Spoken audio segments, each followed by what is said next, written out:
Hey everyone, and welcome. You're listening to the next episode of Turn Zero Drive Home Edition. This is a solo Marvel Snap podcast where I talk about the latest info you need before you start the first turn of a game while I drive home from work. I'm your host August, and let's drive home. So today we're gonna see the next iteration of Grand Arena. So the Grand Arena limited time game mode is launching again today with a few twists. Some stuff I want to get into today. It's going to be a pretty different experience than we're used to for Grand Arena. We've had it 2 times before now. Each time I think has been a pretty big success. Grand Arena is probably my favorite of the limited time game modes. I really like the expression that you get to put into deck building, basing it around one character, and their skill is really cool. It's a nice way to really feel the themes and flavors of the Marvel Snap cards. And unfortunately, we're not going to be able to do that this time around. So in case you haven't heard, for Grand Arena this time, there will be no custom deck building. The only way you can play Grand Arena this time is by using the pre-built decks that they offer you. So each champion will have its own skill like normal, and it'll have its own 12-card deck. This deck can't be modified or changed in any way, so everyone is going to be playing the exact same cards. I wanted to kind of talk about my feelings and thoughts on this as like an experiment for Marvel Snap to do. First off, just to get into the kind of good stuff, I think it's pretty new player and returning player friendly to have an event where everybody has the exact same set of cards. This way, nobody's worried about somebody else playing longer than them, or having a complete collection, or having access to all the different tech cards, or all the different Series 5 cards that you would want to use. This way, it's a completely level playing field. It doesn't matter if you started the game a week ago or a year ago, you're all going to be playing the same stuff. There's some novelty in that. I play Magic the Gathering on and off. Years will go by and I won't even buy a set, but then something new will come out and I'll be interested to hop in. And so I'll do the pre-release. And the pre-release sets for Magic the Gathering, if you don't know, is basically you get 6 packs, and you have to build a deck from out of those packs, and then everyone, you kind of play a kind of tournament against everyone else that's there. Now, while packs are randomized, there is some kind of limitation on the fact that you're only playing cards from the same set, and you're only playing against people using those cards. This will have a similar feel to that. I think that's what they're going for. They're looking for ways to have limited game modes, not just limited in time, but limited in card scope, right? So by paring it down to just the 12 cards and these 8 decks that you're going to see, it means that it's going to be its own pocket meta game, right? You don't have to worry about balancing the skills against all the different cards, the 400 plus cards of the game, when you're only narrowly focusing on these decks. It means there's a lot less cognitive load for new players and returning players. They don't have to worry about all these different things that can interact. They don't have to worry about outthinking your opponent. You'd be like, oh, what could they have? What could they have? You know what they have. It actually reminds me a lot of the recent Golden Gauntlet tournament series that Marvel Snap has put on, because those were an open deck list format. What that meant was that going into every match, when you were playing, right as the round started and you got your opponent, you got to click another screen and you could see the exact 12 cards in their deck. So that way there were no surprises going into the actual gameplay. You knew what you were playing against and they knew what you had. It offered a very different kind of Marvel Snap experience. We're used to Marvel Snap being about how we can scam those cubes, how we can offer a way to gain advantage while not revealing your hand too quickly. Marvel Snap is a game that's pretty much decided, if not before, but definitely on those turn 6 games where you're trying to out leverage your opponent with information that they did not have. such as like, oh, I deployed this tech card here that you weren't seeing coming, or maybe my stock trade list here has a different 11th or 12th card than you were expecting. when you're playing this kind of limited game mode of this version of Grand Arena, there isn't going to be any of that, because all of those decks are public knowledge. We're going to be able to we have all the complete list of every card at this point, and so you're going to know going into every game, as soon as you load up and get your opponent, you see, oh, they're playing Captain America. I know exactly what's in that 12. What else is good about this? I mean, that's the thing, right? That's like the good talking point. It also helps with, low collection level, returning new. But other than that, it's really hard for me to find some value in why you would want this, which kind of tips you towards like what I'm thinking and my feelings are. I'm not a huge fan of the idea. I think some of the best parts about Grand Arena is the self-expression from the decks that you're making to base it around the characters, right? The big inspiration that I see when I see Grand Arena is, going back to Magic the Gathering again, is the Commander format. So in Magic the Gathering, and when you're playing Commander, you pick one character, one legendary character, and you build your deck featuring around that character's abilities, their card types, and the colors that you can use to play that character. Grand Arena has a similar feel, where since you get that character, your champion starting in your hand and your skills starting in your hand every game, you can make a pretty clear game plan based on what that skill is doing. A lot of the excitement of Grand Arena came from reading skills and being able to decipher, oh, that's what this does. Okay, well, what happens if I pair it with this? Or, what exciting interaction can I make out of being able to have this every turn? That's kind of self-expression is gone.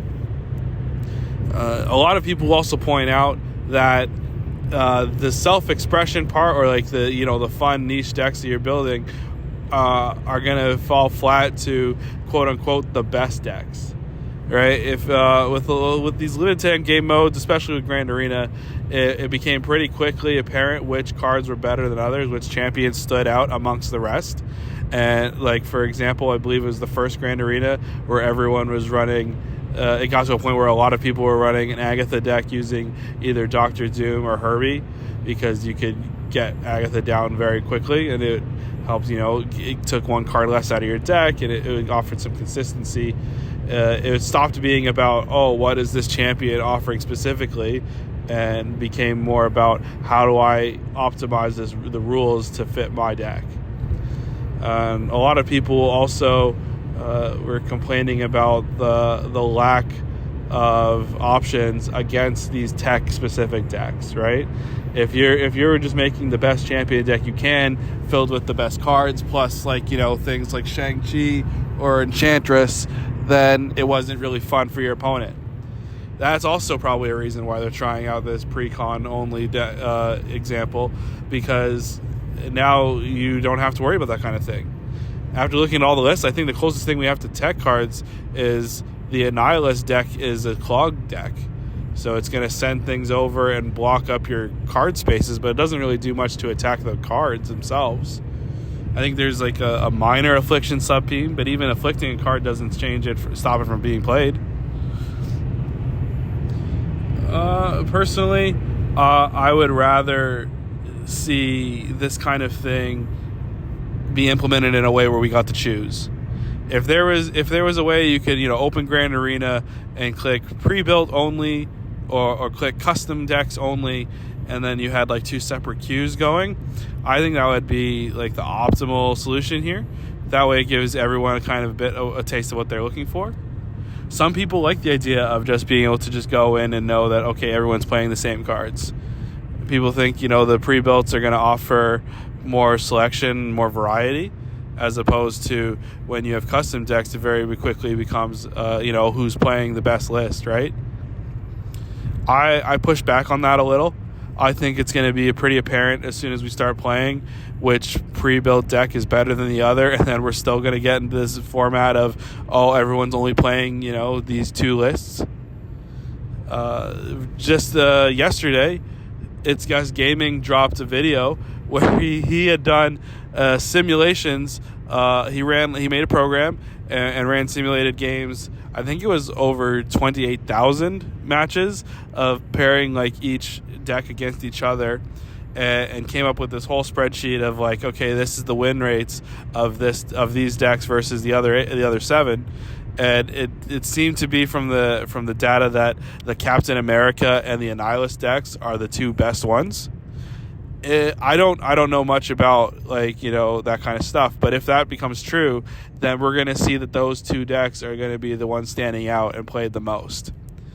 Is that very different from just, you know, the best 2 or 1 custom decks being played against each other? I don't think so, but I don't know, right? When you have this kind of idea, I think it appeals to the more casual player base, where they want this they want like something to slow down, right? They want, it's like, okay, I want to use cards that I have access to, or I don't want you to use cards that you have access to. I want us all to play together. And while at first that sounds like a great idea, I don't think this is the way to implement it. Like I said, the custom queues make a lot of sense to me, or maybe even like a shorter like time span. Like a week of this is the kind of thing that I think people are gonna get bored of pretty quickly. But if this was only a couple days long, then that might be something more exciting. It's also worth noting that the card that's being offered this time around, Wade Wilson, is not really seen as a good card. I had it rated as a 1 star out of 10 on my recent Snappy review for SnapFan, and I know there are other people that are rating it similarly low. So are we gonna want to grind like, you know, all those matches just for a card that, you know, doesn't seem at all great? Who's to say, right? I don't personally. I want to try this. I want to give this experiment it's like, you know, its best foot forward. I want to honestly say, okay, I did not like this, but I don't want to be able to do that without having trying it, right? I'm going to try all the decks. I'm going to play as many games as I can with all the stuff here. But if it becomes too much of a chore, I'm not going to feel the need or the FOMO to go after Wade Wilson. So let's talk about some of these new cards, like the new skills that are here. While we can't deck build with them, we can still look at what they're offering us. It's worth noting that Glenn recently answered on the Discord that even though these 8 champions are here for this iteration of it, it doesn't mean that they won't be able to be flexed in at different times. We saw in the second Grand Arena some champions were rotated out and some new ones were put in. That could be the case for going forward, right? Like maybe the next 4th Grand Arena, we'll see a couple of these champions still here, and we will be able to deck build with them then, right? So it's worth looking at what they offer and what they can do, and then in the context of, okay, this is what they do with their precon. So let's take a look at some of these real quick. So the first champion is Weapon X. He's our new season pass card. So if you've been playing a little bit for the last couple of days, you've seen what he does, especially with the holocation being favored for destroy decks. But his skill is called Berserker Rage. So Berserker Rage is 2 cost. On reveal, destroy your cards here with less power than your champion. Add a copy of this card to your hand with +1 cost. So this is a way for you to generate multiple destroys in a destroyed deck. The Weapon X deck is basically the stock version of Destroy that we know and love, except I believe it's minus Deadpool. So your real big stat stick is probably going to become Weapon X. Like they want you to be able to be pumping this guy as much as possible. Since it starts in your hand and you start with 1 extra energy, you'll always be able to play Weapon X first thing, and that way he's on board ready to gain power from all your destroys. It's worth noting also that he doesn't have to be in the location where you're playing the Berserker Rage. Like it's saying to destroy your cards here with less power than your champion, but your champion doesn't need to be there. It's just the cards here, like where you're playing Berserker Rage. And since it adds a copy of it to your hand, you can do. It's kind of going to be kind of like the last time we had, I believe it was Carnage champion with Moira X. Since Moira X copied your starting hand, you always had access to your champion again and its skill. So you'll notice the play pattern of, I want to destroy something every turn, and I'm going to have a way to do it. So that we'll see how good that is. I know destroy decks in general they've been a mainstay of ladder and conquest play for basically the beginning of the game. So since one of the pre-builds is basically just regular destroy, I think this deck's actually gonna be better than we think it is. Next champion is Iron Man with his skill Stark Technology. So Stark Technology reads as a 1 cost on reveal. After this turn, give your champion +2 power for each location you're winning. So Iron Man, still the same card as ever. It's the one that doubles itself, right? So it starts off at 0 power. So using the skill to boost himself up is basically a way to win 1 location. It's asking you to get +2 for as many that you are winning, but the goal and the end result of the card is going to be pumping the Iron Man. And if you're pumping Iron Man, you're increasing that number twofold.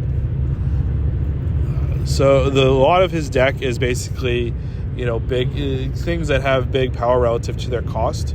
So the idea is going to be win lanes early quickly, and then play Stark Technology, buff up your Iron Man, and then focus on which 2 lanes you actually have to win. Next up, we got the Sentinel.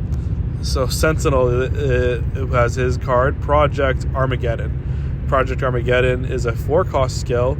On reveal, give your Sentinels +1 power for each created card you've played this game that isn't a Sentinel. I really wish they left that last clause off. If it was just give your Sentinels +1 power for each created card you played, fantastic card.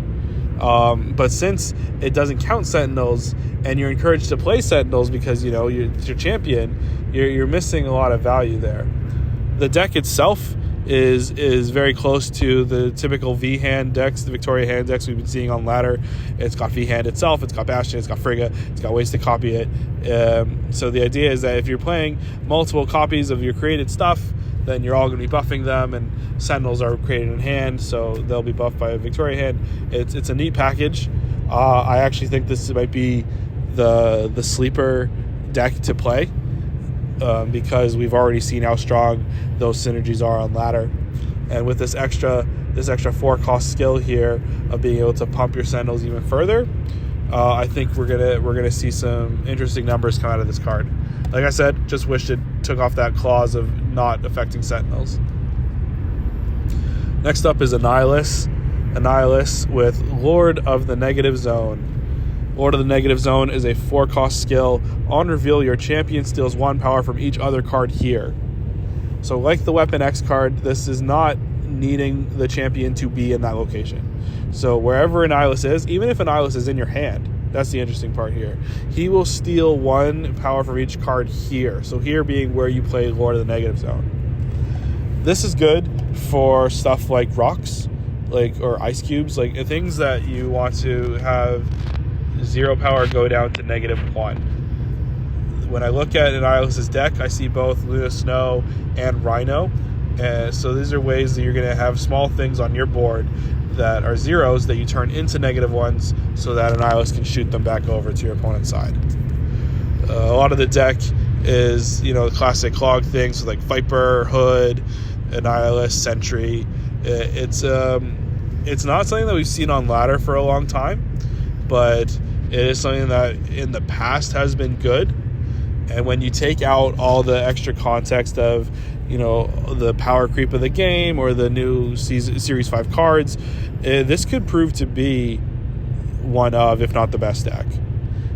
This is one of the decks that has interaction with your opponent, stopping them from playing cards by blocking their lanes. It's no surprise to me that the simulator that Guest ran puts this as one of the top 2 decks. So we'll see how this actually turns out. It's definitely going to be one of the ones that I'm looking forward to trying the most. Next up is Black Panther. Black Panther has Wakanda Forever. Wakanda Forever is a 5-cost skill. On reveal, give power equal to your champions to one of your other cards here.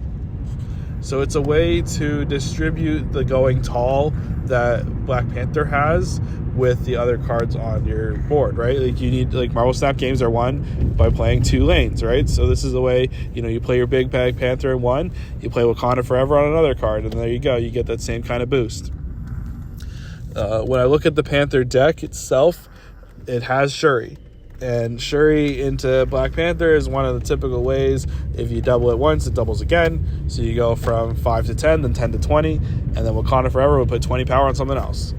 Notably, no Wong in this list, so you can't do classic Wong into Black Panther shenanigans. Taskmaster is in the list, though. So Taskmaster could be another way to follow up on this big power that you're doing. Especially consider that with Grand Arena, you actually get 1 extra energy. So you're playing Black Panther on turn 4. So you can go turn 4 Black Panther, turn 5 Wakanda Forever, to turn 6 Taskmaster. This way, you're still focusing on 2 lanes, but you get an extra turn to figure out which lane you need to shore up. This deck also has things like Lasher, which would also benefit from taking the extra power, because then you can, if you Wakanda Forever the Lasher, then Lasher can afflict something on your opponent's side for that much as well. It looks to me like it's pretty centered on, typical curving out strategies like playing 1 card a turn. And they're leveraging the fact that you're just going to have more power than most things. And when I look at the other cards that are around in this Grand Arena metagame, it looks like the idea is that Black Panther is supposed to outpower most of this stuff. All right, next champion, Captain America. Captain America with Shield Throw, 3 cost. Shield Throw says, on reveal, put an ongoing card from your deck here with +1 power. Shuffle a copy of this into your deck. So what you're doing is the flavor here is that you're throwing the shield, and then the shield comes back, but instead of it coming back, it's a new ongoing card, right? When you look at the ongoing deck for Captain America, you're going to see a couple cute tricks with pulling out Claw, pulling out Blue Marvel. Like the idea is that you want to be ramping, right? If you're playing a 3-cost skill, you want to be getting up things that are more than 3 cost. Thankfully, Spectrum itself is not an ongoing card. It buffs ongoing card, but it won't be pulled too early by the shield throw, so you can spam that knowing that you won't be blowing that too early. King Eitri is in the deck as well, giving you a way to play the shield throw it in the deck, grab an ongoing card, and then use King Eitri to pull the shield back into your hand immediately. I like that trick. Notable things that are missing from this deck, I think, are stuff like Moonstone, Onslaught, the Iron Man, the main ways that you would typically go wider and go across your 3 lanes. It does have Mr. Fantastic and Captain Carter, but not really many ways to take advantage of those. That being said, like we mentioned earlier, this was one of the decks that was highlighted as possibly one of the best too. So we'll have to see how it actually plays out. I'm kind of skeptical on that because it doesn't look like the juice is there. It's a lot of ongoing cards, a lot of synergy, but it looks kind of small compared to what other decks are doing. Next up, Rocket Raccoon. Rocket Raccoon gets Massive Arsenal. 2-cost skill, on reveal, banish this to move your champion here. Repeat its on reveal and add a copy of this to your hand. So this is another one of those champion skills that lets you play it multiple times because you're getting copies of it. Unlike the Weapon X one, this one doesn't actually change in cost though. So you're going to always have this 2-cost skill where you get to move Rocket and pump him up. Since it's repeating the on reveal, you get to move Rocket around, and it looks like the idea is to play kind of like a bounce deck where you're always anticipating where your opponent is playing, and instead of bouncing Rocket and playing him again later, you're just moving him. No need to pick him up and waste the energy to play him again. The rest of Rocket's deck, though, is kind of like a classic bounce deck. It's got stuff like Bishop and Toxin and Joaquin, Werewolf by Night. The idea is that you want to be playing the same things over and over, and as long as you're playing these small little things over and over again, you're getting increasing value on your board. It's got Silver Sable, it's got Bishop to keep growing, Werewolf by Night, like I said. It has a couple Guardians like Star-Lord and Gamora, but I'm not really too sure what they're going to be doing here. I'd rather play this Massive Arsenal than play Star-Lord again, right? It's also worth noting that Joaquin Torres, it will not double the Massive Arsenal because Massive Arsenal is a 2-cost, but it will double the Rocket Raccoon because it's saying to repeat its on reveal. So the trick would be if they are playing a card in the Joaquin Torres lane, you play your Massive Arsenal, moves Rocket over, and then copies Massive Arsenal back to your hand, and then Rocket will trigger twice, getting plus 10. I can see Rocket getting really big in this kind of deck, but I'm without cards like Falcon or Beast, I'm not really seeing a way to just redistribute your power later. You can move Rocket around, sure, but you can't really do much with the other ones. There's Silver Sable, there's America Chavez, there's Star-Lord's a 2, but there isn't really ways to pick up the power and play them later. So unlike typical bounce games, you won't be able to leverage those strategies. And then finally, last but definitely not least in my eyes, it is Thanos. Thanos with a 4-cost skill, Inevitable. Inevitable is an on reveal. If your champion is in play with 20 or more power, destroy front row enemy cards here, even unrevealed ones. So he's snapping you, right? He's snapping your opponent. He's taking off half of their stuff, like their whole front half of the board, even unrevealed stuff. So if you have priority and you play this, their stuff is not revealing. Like this seems great to me. I'm really interested in how this skill and deck will play. This champion will play in a mode that isn't this one, because as you can see from the deck, it's missing probably the biggest synergy piece that could be for it, Shuri. There's no Shuri in the Thanos precon list. In fact, there's no way to really get Thanos himself over 20 power except for with the stones. It's definitely asking you, you might as well have all 6 stones on the board. Because you need that power stone to get you up to 24 power to be over 20 to trigger Inevitable. The rest of the deck looks great. It's got Lockjaw, it's got King Eitri, it's got Mockingbird, Sasquatch, like typical Thanos stuff. Blue Marvel, Coal Obsidian. This is a Thanos deck. I'd probably change only a couple things in here, to be honest. But without any way to get Thanos over 20 reliably, his skill's not going to be doing much. I think their thought here is that if Thanos is not playing the skill as much as other decks, then he's going to outvalue them just by having better cards. But I'm not sure that's going to be enough of a game plan. In a game mode where the main draw is these extra skills and your champion, getting only half of that is not going to cut it, I think, in most cases. Like I said, I'm excited for this Thanos champion to come back another time. I think if we see Thanos champion in a different Grand Arena, that's going to be my main. I'm a Thanos guy through and through, and so that really excited me. But once I found out that there was precons only and I saw the Thanos deck, instantly deflated.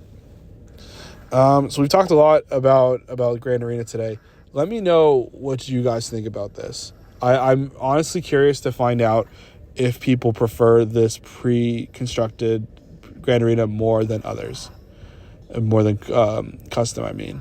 I've been lurking. I've been searching the other places. I've been looking on Reddit. I've been looking on the Discord. I'm just trying to find out the opinions of as many people as I can, because I'm interested to know if I am feeling wrongly about this. This is a pretty cool experiment, all things considered, from Second Dinner. I really like that they are always innovating, right? They put out a banger of a mode. Grand Arena, I don't think it has very many detractors, and yet they're still trying something new, and I'm excited for that. So let's see how this works. Let's participate. Let's play the Grand Arena, even with the precons that we might not be excited about, and let's just see what it actually feels like. But yeah, let me know what you think, and I'll talk to you guys soon. Thanks.